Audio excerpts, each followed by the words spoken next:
ಸರ್ಕಾರ ಒಂದು ವರ್ಷ ಸಾಧನೆ ಒಂದು ವರ್ಷ ಪೂರೈಸಿತು ಯಶಸ್ವಿಯಾಗಿ ಗ್ಯಾರಂಟಿಗಳು ಯೋಜನೆಗಳನ್ನು ತಾವು ಅನುಷ್ಠಾನ ಮಾಡಿದರೆ ಯಾವ ರೀತಿ ಇನ್ನು ಮುಂದಿನ 4 ವರ್ಷಗಳನ್ನು ನಾವು ಎಲ್ಲರಿಗೂ ನಮಸ್ಕಾರ. ನಾವು ಎಲೆಕ್ಷನ್ ಮುಂಚೆ ಕಾಂಗ್ರೆಸ್ ಪಾರ್ಟಿ 5 ಗ್ಯಾರಂಟಿ ನಾವು ಅನೌನ್ಸ್ ಮಾಡಿದ್ದೀವಿ.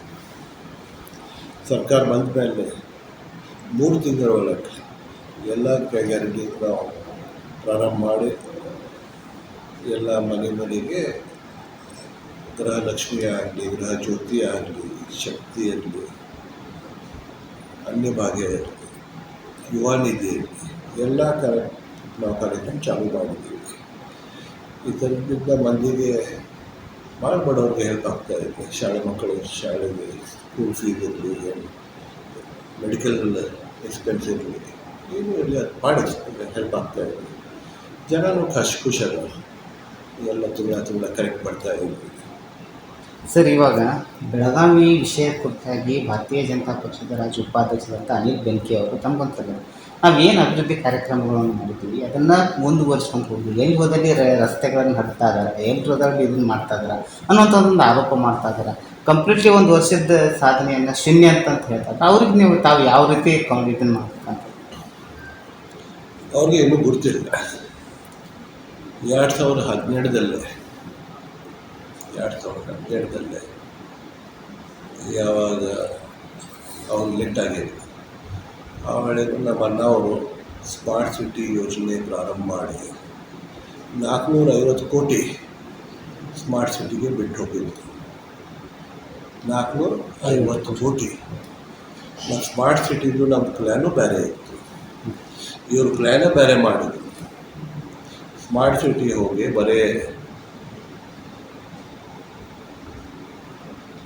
ರಸ್ತೆ ಅದು ಸಿಮೆಂಟ್ ರೋಡ್ಸ್ ಆಗಿದೆ ಬರೀ. ಅದರಿಂದ ಎನ್ವೈರನ್ಮೆಂಟ್ಗೆ ಹೀಟ್ ಭಾಳ ಆಗ್ತಾ ಇದೆ. ಮತ್ತು ನಮ್ಮ ಸರ್ಕಾರ ಬಂದ ಮೇಲೆ ನಾವು ಭಾಳ ಕೆಲಸ ಮಾಡ್ತಾಯಿದ್ದೀವಿ. ಭಾಳ ಫಂಡ್ಸ್ ಬಂದವ, ಎಲ್ಲ ಕಡೆ ಕೆಲಸ ಚಾಲೂ ಇದೆ. ಈಗ ಬೇಕಾದ್ರೆ ತಮಗೆ ಲಿಸ್ಟ್ ಕೊಡ್ತೀನಿ. ಅವ್ರು ನಮ್ಮ ಸ್ನೇಹಿತರು, ಅವ್ರಿಗೆ ಹೋಗಿ ಲಿಸ್ಟ್ ಕೊಡಿದ್ದಾವೆ. ಸರ್, ಇವಾಗ ಬೆಳಗಾವಿಗೆ 100 ಕೋಟಿ ಪ್ರತಿ ಕಾರ್ಪೊರೇಷನ್ ಕೇರ್ನಲ್ಲಿ ಬರ್ತಾ ಇತ್ತು. ಈ ಸಲ ತಮ್ಮ ನೇತೃತ್ವದಲ್ಲಿ ಯಾವ ರೀತಿ ಮಹಾನಗರದಿಂದ ಒಂದು ನಾರ್ತ್ ಏನು ಉತ್ತರ ಕ್ಷೇತ್ರದ ಒಂದು ಕಂಪ್ಲೀಟ್ಲಿ ಒಂದು ಹಾರ್ಟ್ ಆಫ್ ಸಿಟಿ ಈ ಕ್ಷೇತ್ರದ ಇದನ್ನು ತಮ್ಮ ಕಡೆ ಇವಾಗ 1 ವರ್ಷದ ಅವಧಿ ಮುಗಿದು, ಇವಾಗ 1 ವರ್ಷದ ಅವಧಿ 4 ವರ್ಷದ ಅವಧಿಗಳದಾವ. ಏನು ಯೋಜನೆಗಳನ್ನು ಹಾಕ್ಕೊಂಡಿದ್ದೀರಿ, ಏನು ಯೋಜನೆಗಳನ್ನು ನಾವು ರೂಪಿಸಬೇಕಾಗಿದೆ ಅಂತ? ನಾವು ಮೊದಲವಾಗಿ ನೀರಿಂದು ಪ್ರತಿ ಮನೆಗೆ ನೀರು ಕಡಿಮೆ ಆಗಬಾರ್ದು, ಕೊರತೆ ಆಗಬಾರ್ದು, ಅದು ನಾವು ಮಾಡಕತ್ತೀವಿ. ಅದರಲ್ಲಿ ರೋಡ್ಸ್ ಇದೆ, ಡ್ರೈನ್ಸ್ ಇದೆ, UGD ಸಿಸ್ಟಮ್ ಭಾಳ ಆಗಿದೆ. ಎಲ್ಲ ನೋಡಿ ನಾವು ಮಾಡ್ತಾಯಿದ್ದೀವಿ. ಬೇರೆ ಬೇರೆ ಏರಿಯಾಗೆ ಬೇರೆ ಬೇರೆ ರಿಕ್ವೈರ್ಮೆಂಟ್ ಇರ್ತವೆ. ಹನುಮಾನ್ ನಗರಿಗೆ ಹೋಗಿದ್ರೆ ಬೇರೆ ರಿಕ್ವೈರ್ಮೆಂಟ್ ಇರ್ತದೆ, ಒಂಟೇರಿ ಕಾಲೋನಿಗೆ ಹೋಗಿದ್ರೆ ಬೇರೆ ರಿಕ್ವೈರ್ಮೆಂಟ್. ಆ ರಿಕ್ವೈರ್ಮೆಂಟ್ ಪ್ರಕಾರ ನಾವು ಆ್ಯಕ್ಷನ್ ಪ್ಲಾನ್ ಮಾಡಿ ಲಾಸ್ಟ್ ಬಜೆಟ್ದಲ್ಲಿ ಟ್ರಾಫಿಕ್ ಭಾಳ ಹೆಚ್ಚಾಗ್ತದೆ. ನಾವು PWD ಸಚಿವರು ಮತ್ತು ಜಿಲ್ಲಾ ಸಚಿವರು ಸದಸ್ಯರಿಂದ ಕೇಳಿದರು. ನನ್ನ ಕಾನ್ಸ್ಟಿಟ್ಯೂನ್ಸ್ ಸಲುವಾಗಿ 400 ಕೋಟಿ ಬರೀ ಫ್ಲೈಓವರ್ PWD ಮಾಡಿದ್ದಾರೆ. ಟೆಂಡ್ರಿಂಗ್ ಏನು ಹೋಗ್ತಾ ಇದೆ. ಅದರ ಜೊತೆ 200 ಕೋಟಿ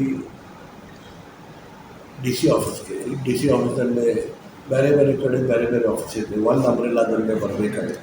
ಹಂಗೆ ಪ್ಲ್ಯಾನ್ ಮಾಡಿ ಎಲ್ಲ ಆಫೀಸಸ್ ಒಂದು ಕಡೆ ಇರಬೇಕು. ಒಂದು ಸರ್ತಿ ಜನತೆಗೆ ತ್ರಾಸ ಇರ್ತಂದ್ರೆ ಒಂದು DC ಆಫೀಸ್ಗೆ ಹೋಗಿದ್ರೆ ತಹಸೀಲ್ದಾರ್ ಆಫೀಸು ಅಲ್ಲೇ ಇರಬೇಕು, AC ಆಫೀಸ್ ಅಲ್ಲೇ ಇರಬೇಕು. ಹಂಗೆ ಒಂದು ಪ್ಲ್ಯಾನ್ ಮಾಡಿ 200 ಕೋಟಿ ಬಜೆಟ್ದಲ್ಲಿ ಮಾಡಿದ್ದಾರೆ. ಇದರ ಜೊತೆ ಜಿಲ್ಲಾ ಕ್ರೀಡಾಂಗಣ ಅದರಲ್ಲಿ ಒಂದು 50 ಕೋಟಿ ಸ್ಯಾಂಕ್ಷನ್ ಮಾಡಿದ್ದಾರೆ. ಇದೆಲ್ಲ ಕಾರ್ಯಕ್ರಮ ಆಲ್ಮೋಸ್ಟ್ 1,000 ಕೋಟಿದು ಕೆಲಸ ಪ್ರಾರಂಭ ಆಗ್ತಾ ಇದೆ. ಇಲ್ಲಿ ಇಲೆಕ್ಷನ್ ಇತ್ತು, ಇಲ್ಲಿ ಮುಗಿಯಕ್ಕೆ ಕೊಡೋಕೆ ಟೆಂಡರಿಗೆಲ್ಲ ಚಾಲು ಆಗ್ತದೆ. ಸರ್, ಇವಾಗ ಬೆಳಗಾವಿಯಲ್ಲಿ ಪದೇ ಒಂದು ಏನು ಸಿಲಿಂಡರ್ದು ಒಂದು ದುರ್ಘಟನೆಗಳು ನಡೀತಾ ಇದ್ದಾವೆ. ಈ ಕಂಪ್ನಿಗಳು ಕರೆಕ್ಟಾಗಿ ಪೈಪ್ಲೈನ್ ಮತ್ತು ಅದ್ರ ಸರ್ವಿಸ್ನು ಕರೆಕ್ಟಾಗಿ ಆಗ್ತಾ ಇದೆ. ಇದ್ರ ಕಡೆ ಆಡಳಿತ ಯಾವ ರೀತಿ DC ಸಾಹೇಬರು ಇವೆಲ್ಲ ಕಂಪ್ನಿಯವರು ಕರೀತಾ ಇದ್ದಾರೆ. ಕಂಪ್ನಿದ ತಪ್ಪಿತ್ತಂದರೆ ಅವ್ರಿಗೆ ಅಕೌಂಟೇಬಲ್ ಹಾಕಿ ಮಾಡಿ ಅವ್ರ ಮೇಲೆ ಕ್ರಿಮಿನಲ್ ಕೇಸ್ ಹಾಕೋದನ್ನ ಪರಿಸ್ಥಿತಿ ಬಂದೈತಿ. ಸ್ವಲ್ಪ ಜಾಗ ಏನಾಗ್ತೈತಿ, ಮಂದಿ ಸ್ವತಃ ಹೋಗಿ ಪೈಪ್ ಚೇಂಜ್ ಮಾಡಲಿಕ್ಕೆ ಪ್ರಯತ್ನ ಮಾಡ್ತಾರೋ ಅಂಥದ್ದು ಲೀಕೇಜ್ ಆಗ್ತೈತಿ.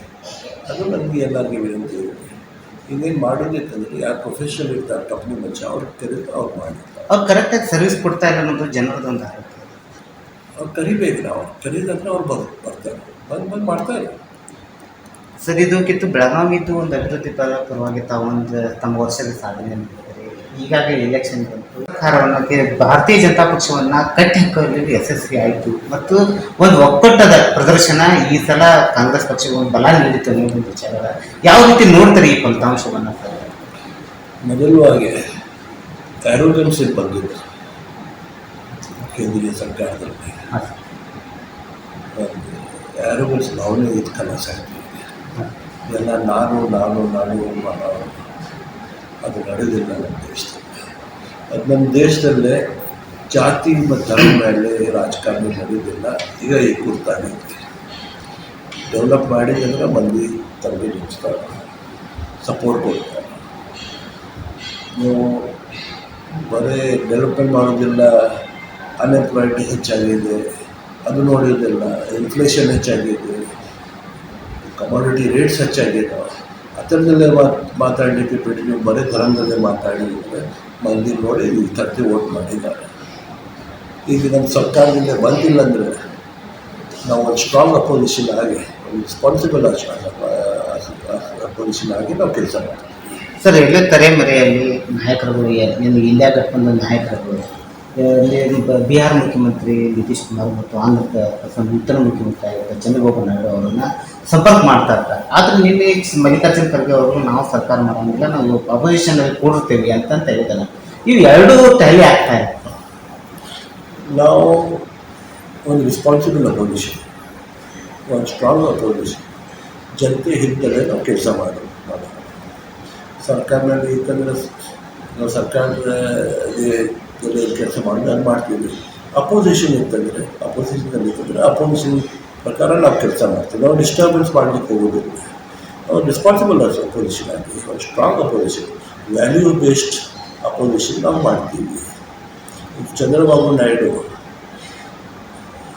ಒಂದು 4-5 ವರ್ಷ ಹಿಂದೆ ಅವರು ಭಾರತ ದೇಶದ್ದು ಪ್ರತಿ ದೊಡ್ಡ ಆತಂಕವಾದಿ ಅಂದರೆ ಮೋದಿ ಸಾಹೇಬ್ರ ಅವ್ರು ಹೇಳಿದ್ರು. ಈಗ ಅವ್ರ ಜೊತೆ ಅವ್ರು ಉತ್ತರ ಕೊಡಲಿ, ನಾವು ಅದ್ರ ಬಗ್ಗೆ ಏನು ಮಾತಾಡೋದಿಲ್ಲ. ಸರ್, ಇವಾಗ ಕರ್ನಾಟಕ ಭಾಳ ನಿರೀಕ್ಷೆ ಇಟ್ಕೊಂಡಿತ್ತು ಈ ಚುನಾವಣೆಯನ್ನು ಮತ್ತು ರಿಸಲ್ಟನ್ನು. ಏನು ಪಕ್ಷ ಎಲ್ಲಿತ್ತು, ಯಾವ ಆಧಾರದಿತ್ತು? ನಮ್ಮ ಒಂದು ಸೀಟ್ದಿಂದ 9 ಸೀಟಿಗೆ ನಾವು ಬಂದೀವಿ. ನಮ್ಮ ಇತ್ತು ಒಂದು 15-16 ಬರೋದು ತಂದಿತ್ತು.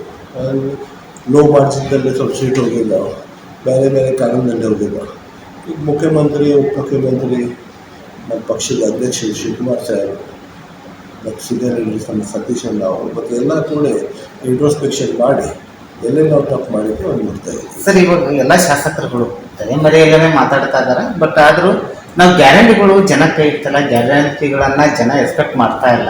ಇದನ್ನು ಮುಂದುವರಿಸಬಾರ್ದು ಅನ್ನುವಂಥ ಒಂದು ಚರ್ಚೆ ನಡೀತಾ ಇದೆ. ಅದು ನಾಯಕರುಗಳ ಮೇಲೆ ಬಿಡ್ತಾ ಇದ್ದಾರೆ. ಬಟ್ ಅದು ಮನಸ್ಸಿನಲ್ಲಿ ಎಲ್ಲೋ ಅದ, ಏನೋ ಇದರ ಬಗ್ಗೆ ಒಂದು ಬದಲಾವಣೆ ತೊಗೊಂಡ್ಬರ್ತೀವಿ. ನಾವು ಒಂದು ಮಾತು ಕೊಟ್ಟಿದ್ದೇವೆ ಜನತೆಗೆ, 5 ವರ್ಷ ನಾವು ಗ್ಯಾರಂಟಿ ಏನು ಸ್ಟಾಪ್ ಮಾಡೋದಿಲ್ಲ. ಅದು ನಮ್ಮ ಸರ್ಕಾರ ಮಾಡೋದಿಲ್ಲ. ಅದು ಸಿದ್ದರಾಮಯ್ಯ ಸಾಹೇಬರು ಸ್ಪಷ್ಟ ಹೇಳಿದ್ದಾರೆ. ಹಾಗಾದ್ರೆ ಇನ್ನು ಮುಂದುವರೆದ ಮೇಲೆ 4 ವರ್ಷ ಇದು ಇನ್ನು ZPTP ಹೊರತುಪಡಿಸಿದರೆ ಇನ್ನು 4 ವರ್ಷ ಒಂದು ಸುಧಾರಣಾ ಆಡಳಿತವನ್ನು ಮತ್ತು ಕಾನೂನು ಸುವ್ಯವಸ್ಥೆಯನ್ನು ಕಾಯ್ಕೊಂಡು ಹೋಗುವಂಥ ಸರ್ಕಾರ ನಾವು ಈ ಕರ್ನಾಟಕ ಜನತೆ ನೋಡ್ತೀವಿ. ನಾವು ಯಾವಾಗ ನಮ್ಮ ಸ್ಪೆಷಲಿ ನಮ್ಮ ಬೆಳಗಾವಿ ಸಿಟಿ ಎಲ್ಲ ಕೂಡ ಎಲ್ಲ ಜಾತಿ ಧರ್ಮ ಕೂಡ ಒಂದು ಒಳ್ಳೆಯ ವಾತಾವರಣಗಳು ನಮ್ಮ ಲೈಫ್ ಲೀಡ್ ಮಾಡೋದು. ನಮ್ಮ ಭಾಳ ಒಳ್ಳೆಯ ಸಿಟಿ ಇದೆ, ಒಳ್ಳೆಯ ವಾತಾವರಣ ಇದೆ, ಮಂದಿನೂ ಭಾಳ ಒಳ್ಳೆಯ ಅದ. ತಾವು ಇಲ್ಲಿಂದ ಮಂದಿ ನೋಡಿ ಒಂದು ಬೇರೆ ಬಂದಿಲ್ಲ. ಇಲ್ಲಿ ಭಾಳ ಫ್ರೆಂಡ್ಲಿ, ಭಾಳ ರೆಸ್ಪೆಕ್ಟ್ಫುಲ್ ಮಂದಿ ಅದ ನಮ್ಮ ಸಿಟಿದಲ್ಲಿ. ಎಲ್ಲ ಕೂಡ ನಾವು ಒಂದು ಚಲೋ ವಾತಾವರಣ ಮಾಡಿ ಡೆವಲಪ್ಮೆಂಟ್ ಮಾಡಿ ನಾವು ತಗೊಂಡು ಹೋಗ್ತೀವಿ. Thanks for watching. Read, discuss, and debate with editor Dr. Yan Prashant Rao. Wanted reporters in print, digital, and visual media for Bharat Vaibhav Daily Newspaper, BV News Channel, and BV Fast Web News from all the talukas of Karnataka. If interested, send your resume to 9010 229 369.